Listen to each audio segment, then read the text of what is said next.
Telugu Desam party తెలంగాణలో మళ్లీ క్రియాశీలం కాబోతోంది. ఇతర పార్టీలకు గట్టి పోటీ ఇచ్చి లబ్ధి పొందే ప్రయత్నంలో ఉంది. ఈ క్రమంలో స్థానిక ఎన్నికల్లో పోటీ చేసి క్షేత్రస్థాయిలో బలం పుంజుకునేందుకు వ్యూహ రచన చేస్తోంది. పార్టీ అధినేత చంద్రబాబు దగ్గరుండి మరీ తెలంగాణ నేతలను ప్రోత్సహిస్తున్నారు. పంచాయతీలతో పాటు ఎంపీటీసీ, జెడ్పీటీసీ స్థానాలకు ఒకేసారి ఎన్నికలు నిర్వహించాలని రాష్ట్ర ప్రభుత్వం భావిస్తోంది. రుణమాఫీ ప్రక్రియను పూర్తి చేయడంతో పాటు బీసీ రిజర్వేషన్ల అంశం తేలాకే ఈ ఎన్నికలకు వెళ్లాలన్న యోచనలో సర్కారున్నట్లు తెలుస్తోంది. వాస్తవానికి లోక్సభ ఎన్నికల ఫలితాలు వెలువడిన తర్వాత జూన్లో పంచాయతీ ఎన్నికలు నిర్వహిస్తామని ప్రభుత్వం ప్రకటించింది. అయితే బీసీ రిజర్వేషన్ల విషయం తేలకపోవడం, కులగణనకు ఇంకా సమయం పట్టే అవకాశం ఉండడంతో తర్జన భర్జన పడుతోంది. కులగణన వివరాల ప్రకారం కాకుండా కేవలం ఓటర్ జాబితాలో పేర్కొన్న కులాల వారీగా రిజర్వేషన్లను లెక్కగట్టి ఎన్నికలకు వెళ్తే కోర్టులో ఇబ్బందులు ఎదురయ్యే అవకాశం ఉందని అంచనా వేస్తోంది. మరోవైపు ఆగస్టు 15 లోపు రుణమాఫీ చేస్తామని సీఎం రేవంత్ రెడ్డి ప్రకటించారు. రుణమాఫీ పూర్తయితే జిల్లాల్లో సానుకూలత పెరుగుతుందని ఆ పార్టీ భావిస్తోంది. అప్పటిలోగా కులగణనపై స్పష్టత వస్తుందని, అక్టోబర్లో ఎన్నికలు నిర్వహిస్తే బాగుంటుందనే ఆలోచనలో ప్రభుత్వం ఉంది.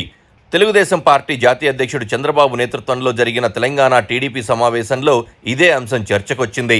స్థానిక సంస్థల ఎన్నికల్లో పోటీ చేసి జయకేతనం ఎగరవేయాలని టీడీపీ నేతలకు చంద్రబాబు దిశానిర్దేశం చేసినట్లుగా చెప్తున్నారు. ఏపీలో గెలుస్తామన్న ధీమా టీడీపీలో కనిపిస్తోంది.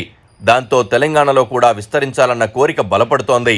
పైగా ఏపీలో బిజీ అయ్యే లోపు తెలంగాణ శాఖను సెట్ చేయాలన్న ఆలోచన కూడా చంద్రబాబును వెంటాడుతూ వచ్చింది. అందుకే పార్టీ తెలంగాణ శ్రేణులతో మీటింగ్ పెట్టారు.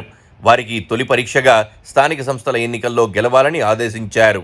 అక్టోబర్లో ఎన్నికలైతే ప్రిపరేషన్కు కూడా మంచి సమయమే ఉంటుందని అంచనా వేసుకుంటున్నారు. పార్టీని అన్ని విధాలుగా డెవలప్ చేసేందుకు, పూర్వ వైభవం తెచ్చేందుకు కూడా అవకాశం ఉంటుంది. ఈ క్రమంలో ఎక్కడెక్కడ లోపాలున్నాయో కూడా చంద్రబాబు సమక్షంలో చర్చ జరిగింది. కాసాని జ్ఞానేశ్వర్ వెళ్లిపోయిన తర్వాత పార్టీ రాష్ట్ర శాఖ అధ్యక్ష పదవి కూడా ఖాళీగా ఉంది.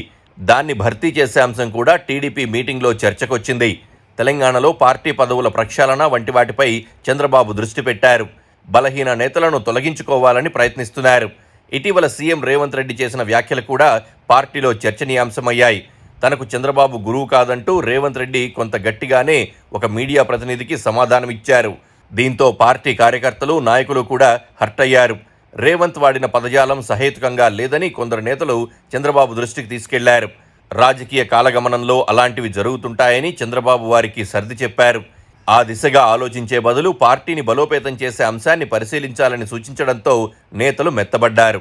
తెలంగాణలో టీడీపీ గెలిచి చాలా రోజులైనప్పటికీ రాష్ట్రంలో క్యాడర్ బలమున్న పార్టీగానే పేరుంది. దిశానిర్దేశం చేసేవారు లేక పార్టీ కకావికలమైపోయిందని చెప్తున్నారు. అందుకే ఇప్పుడు పార్టీని బలోపేతం చేసేందుకు గట్టిగా ప్రయత్నించాలని చంద్రబాబు భావిస్తున్నారు. పార్టీని వీడిపోయిన కొందరు తిరిగొచ్చే అవకాశాలు కూడా ఉన్నాయన్న చర్చ ఊపందుకున్న మాట వాస్తవం.